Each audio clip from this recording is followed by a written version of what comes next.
Next, acceleration time graph में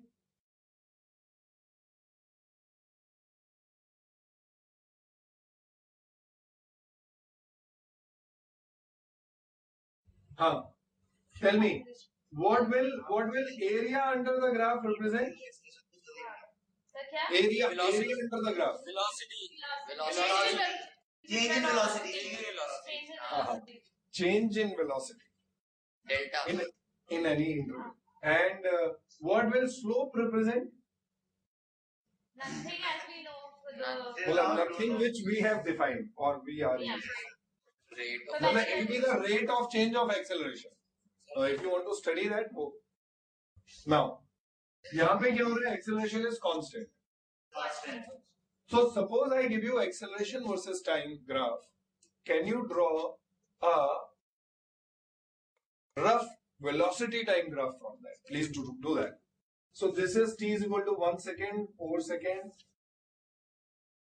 6 seconds, and that's it.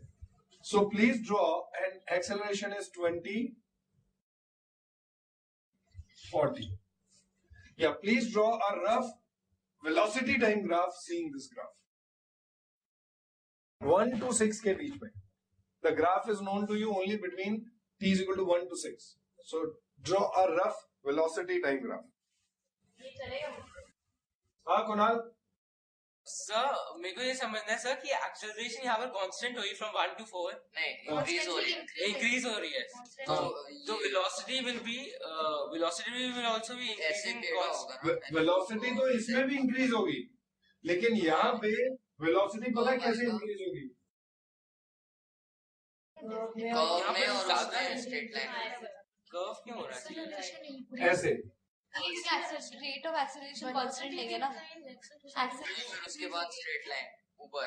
हाँ देखो एक चीज देखो, यहाँ से यहाँ तक देखो कुणाल, वेलोसिटी तो यहाँ भी इंक्रीज हो रही है, वेलोसिटी यहाँ भी इंक्रीज हो रही है, लेकिन यहाँ पे यूनिफॉर्म रेट पे हो रही है क्योंकि एक्सेलरेशन इज कांस्टेंट, है ना?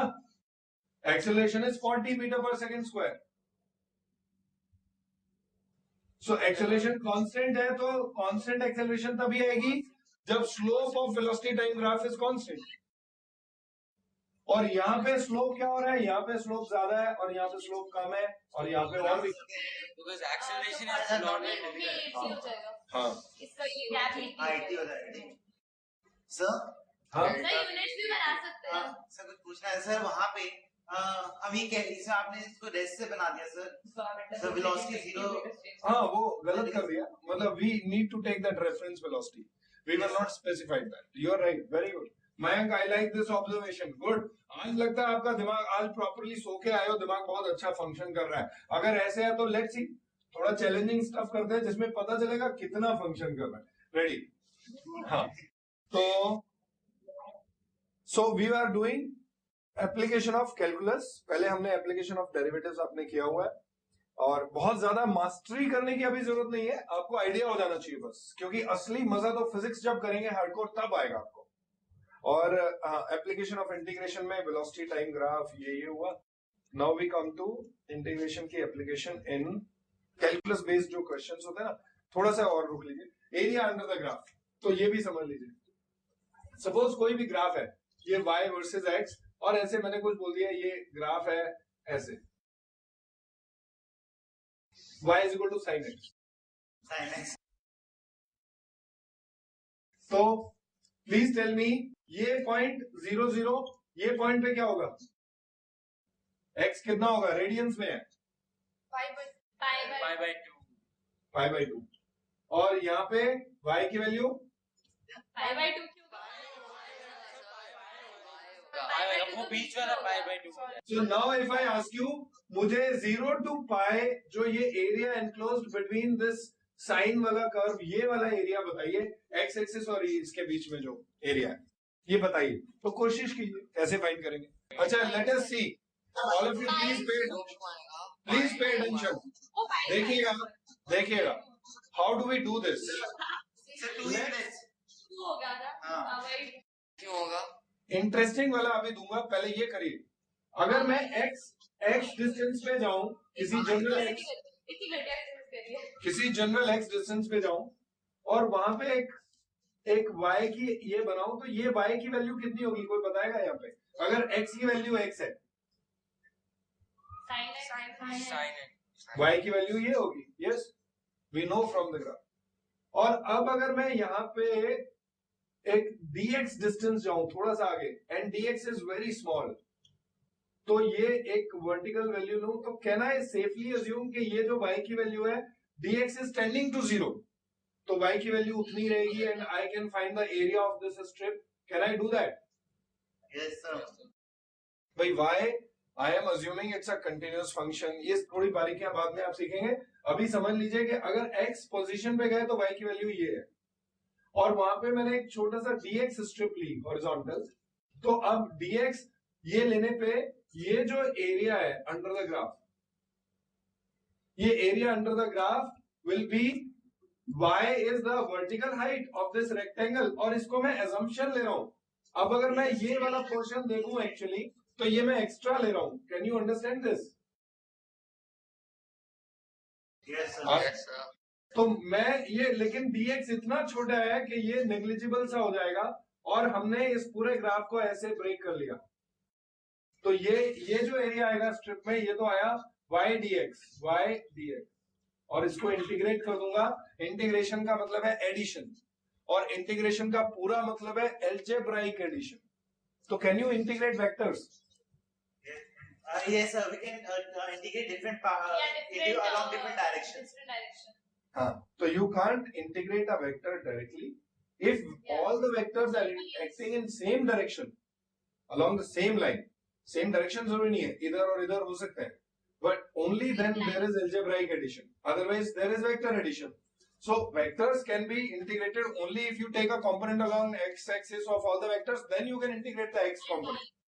Yes. So otherwise algebraic addition, integration का दूसरा नाम है algebraic addition of small elements. तो हमने ये स्ट्रिप का एरिया निकाला और वो एरिया आया y dx, और फिर हमने उसको इंटीग्रेट किया कहां से कहां तक, 0 से लेके x की वैल्यू 0 से लेके y. So this will represent that area, and this will come out to be sin x dx integral 0 to pi. This will be equal to cos x या minus cos x? Minus cos x. And 0 to pi. 0 to pi. Now put upper limit, minus बाहर आ गया, cos pi is -1, minus फिर lower limit cos 0 is 1. So this is coming out to be, so the answer is 2 units. Now depends y, अगर y is equal to sin x, y अगर मैं दूं कुछ भी, मतलब जो भी y की यूनिट्स होंगी इनटू जो भी x की यूनिट्स होंगी, there will be the units. अभी हम सिर्फ मैथ्स पे फोकस, मतलब it can be displacement, it can be time. तो displacement into time metre second unit हो जाएगी. सो इट डिपेंड्स, वो y units into t units वो हो जाएगा. So have you understood this? हाँ, No. मतलब मैं कुछ भी मैं बोलूं आपको, मैं एरिया अंडर द ग्राफ निकाल रहा हूं फॉर दिस ग्राफ, तो whether it has a physical meaning और नॉट, बट यूनिट तो वो हो जाएंगी ना. मैं बोलूंगी I am defining in. Sir ये जो एरिया अंडर द ग्राफ वैसे नहीं निकाल सकते y into x करके? तो हर सेकंड पे चेंज हो रहा है. 1 मिनट. अब y की वैल्यू क्या लोगे, यहाँ से यहाँ तक क्या लोगे y की वैल्यू? y तो वेरी कर रहा है. अच्छा ठीक है. दैट इज द खेल. कैलकुलस की जरूरत ही इसलिए पड़ी कि सिंपल ट्राइंगल और स्क्वायर नहीं बन रहा था. ये अजीब सा है वो है ये. अब इस शेप के लिए ऐसे ही निकल सकता है बस. Are you clear? अब आगे चलते हैं, थोड़ा सा इंटेलिजेंट वाले डोमेन में आएंगे. अब देखिएगा. हाँ मैं सर, यदि हमारे पास वेलोसिटी टाइम ग्राफ है and it is given that velocity is a relation of time, relation not a function. So sir, एक circle possible है? Sir, हमारे पास एक velocity time graph है and it is given that velocity is not a function but a relation of time. हाँ. Sir, can the graph become like a circle? Velocity time Yes sir. ऐसे. हाँ yes sir. ऐसे ही कुछ. हाँ, तो suppose यहाँ से बॉडी शुरू हुई तो कैन टाइम, आप मुझे बताओ, कैन टाइम भी नेगेटिव, मतलब टाइम डिक्रीज कर सकता है? t इक्वल टू 5 हुआ तो 4 हो सकता है क्या? मयंक बेटा अपर हाफ पॉसिबल है, बट ये लोअर हाफ में क्या हो रहा है? एक टाइम पे 2 वेलोसिटीज आ रही है। वो तो छोड़ो, अगर 5 से 4 हो सकता है तो अगर मयंक 5 से 4 कर सकते हो सेकेंड्स को, तो बेटा नोबेल प्राइज तो अभी लेके आ जाऊंगा मैं सीधा। समझ में आ रहा है? मतलब पूरा वर्ल्ड आपके बाहर कैमरा लेके खड़ा हो। सो बेटा सेमी सर्कल हो सकता है, फुल सर्कल नहीं हो सकता है। Life is a full circle, वो अलग बात है। ये जो चीजें हम डिस्कस करते हैं ना, ये सब सीखने लायक चीजें हैं। ये ऐसे नहीं है, ये ऐसे आलतू फालतू पूछ लिया। ये जो छोटा छोटा आप क्वेश्चन पूछते हैं ना, ये सब चीजें मुझे भी कई चीजें इंटरेस्टिंग बता देती हैं। तो अभी देखते रहिए। नेक्स्ट, अब देखिएगा, अब मुझे बताइए what is the area from 0 to 2 pi? 0 minus में हो जाएगा, क्योंकि ये आएगा 2 और ये आएगा -2। तो जब आप 0 to 2 पाई रखेंगे ना, तो वो सीधा आंसर आ जाएगा 0। अब अगर मैं आपसे एक्चुअली पूछूं कि भैया मुझे ऐसा कोई शीट बनानी है और उसका टोटल एरिया बताओ, ये एरिया प्लस ये एरिया, तो एक्चुअल में 0 थोड़ा ही है, 4 है। तो अगर एक्चुअली कोई ऐसी चीज हो जिसमें एरिया बताना ही है, तब तो आप 4 बोलेंगे। और अगर मैं आपको मैथमेटिकल फंक्शन दे दूं कि भैया ये number of people who were living in a town in these years and number of people who were living in the town in these years were these, नहीं, people cannot be negative यार, कुछ ऐसा खेल होगा। हाँ, ये हो गया वेलोसिटी टाइम। अगर है तो टोटल डिस्प्लेसमेंट, अगर ये वेलोसिटी टाइम ग्राफ है तो हो सकता है ना, तो टोटल डिस्प्लेसमेंट यहां से यहां तक 0 होने का मतलब है वापस वहीं पे आ गई बॉडी। Are you clear? पहले पॉजिटिव डायरेक्शन में चली, फिर इस डायरेक्शन में।